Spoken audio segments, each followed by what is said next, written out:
What's up, guys? I am Laura from Reading in Bed, and today is Monday, December 11th. Now, the boys have already busted into their advent calendars, and we're about to do the same. We're finished.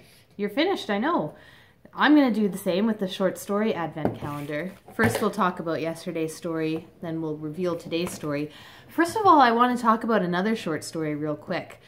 So this story called Cat Person that was in the New Yorker has apparently gone viral. Everyone's talking about it on Twitter, and well, I read it last night, and unfortunately I can't really talk about it too much in this environment because my kids are here and neither the story nor any of my comments about it are appropriate. But you can check me out on Twitter, or maybe I'll write something in the comments. But I guess to sum it up, Roxane Gay tweeted out a couple tweets, and the first one was that she doesn't think she's the right demographic for that story, and I have to agree. I read it and I just, like, there were certain things I could relate to, but some of it I was just like, is that what people are like now? I think it's important to note that the guy, Robert, in the story is a millennial. He's an older millennial, but he's a millennial. And the girl is not even a millennial. She's like an iGen. She's whatever comes after. She's the same generation that my kids are, which is terrifying. So I'll link to that story below if you haven't read it. And do note that it's fiction, because a lot of people are talking about it like it's an essay or, you know, like a nonfiction article. It is fiction, but worth reading. I mean, I've been thinking about it. It kept me up last night. I was thinking about it so much. But I certainly don't share... Yes? Once me and Ben made up a game which had cat people. You made up a game that had cat people? Like people who were half person, half cat? They had the body of a person, but a cat. A cat head? Well, that probably would have been a more entertaining story, to be honest. But they were evil. Evil cat people. So evil... And there was an army. And if they bited you, this is something I took Jack, and the zombies you turn into one. I would like to read that story. You wish it was... It's a game. It's a game? Well, I wish someone would write it down like a story and then I could read it. But let's move on from cat people for now, because I don't want this video to be too long. So we're going to talk about story number 10. This was Announcements by Daniel Orozco, and this story was written in the form of wedding announcements. So it immediately put me in mind of that episode of Sex and the City where the girls are all picking apart the vow section in the New York Times, which in the author's interview, he said this is a send up of.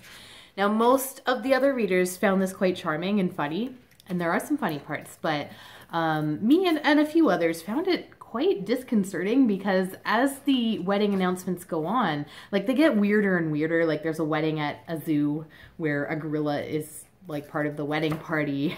What the heck? Yeah, there's yeah, like just really quirky weddings, and the people's names are funny. Like, there's people who get married and then their combined last name is going to be Feeny Finey Fines, or Feeny Finny Fines. Sophie Feeney marries Freedom Finney Fines. Like, yeah, you know, like there's little things like that. But what I found weird is, for one thing, each announcement seems to mention like whether the bride's going to keep her name and whether she's going to keep her job. And as it goes down, you know, the progression of these announcements, they're less and less likely to. Like, we start with someone who's going to keep their name professionally and keep their job, to, you know, these women giving up their names, giving up their jobs, you know, seemingly giving up their identities. And, you know, I changed my name when I got married, and maybe that's why I'm reacting strongly, because I sort of regret that.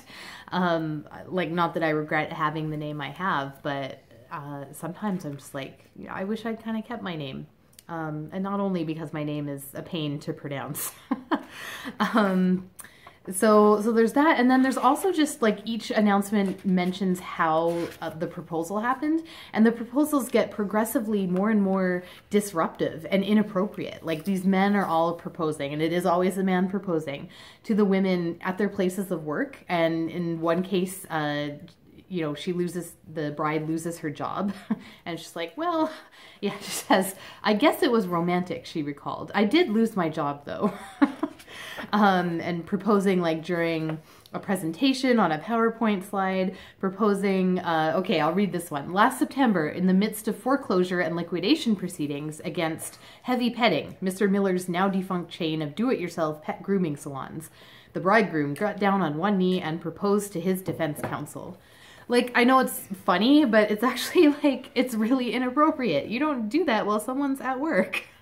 So I found it very disconcerting, the whole, just the way these proposals and marriages went down. And I know I'm in the minority there, but I still like the story. I like that. So this was a good one. Now let's reveal number 11 real quick here. It feels like a slightly thicker one. What do you guys think? Grass. Grass? A jungle. A jungle. Okay. So here's the story. It is called Skinks. Skinks by Brent. What the floop does that even mean? What the floop does that mean? Okay, so I don't know.